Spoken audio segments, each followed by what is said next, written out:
ಚನ್ನಪಟ್ಟಣಕ್ಕೆ ನಾನೇ ಕ್ಯಾಂಡಿಡೇಟ್, ನಿಮ್ಮನ್ನು ನಿಲ್ಲಿಸಿದ್ರು ನನಗೆ ವೋಟ್ ಹಾಕೋದು. ಬೆಂಗಳೂರಿನಲ್ಲಿ ಡಿಕೆ ಶಿವಕುಮಾರ್ ಹೇಳಿಕೆ.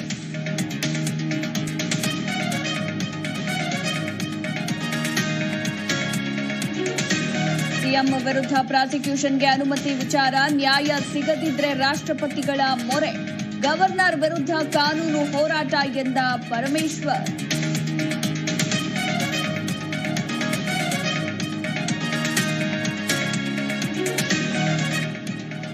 ರಾಜಧಾನಿಯಲ್ಲಿ ಬೀದಿ ನಾಯಿಗಳ ಅಟ್ಟಹಾಸ, ನಡೆದು ಹೋಗ್ತಿದ್ದ ಯುವತಿಯ ಮೇಲೆ ದಾಳಿ, ಬಾಣಸವಾಡಿಯಲ್ಲಿ ದಾಳಿಯ ದೃಶ್ಯ ಸಿಸಿಟಿವಿಯಲ್ಲಿ ಸೆರೆ.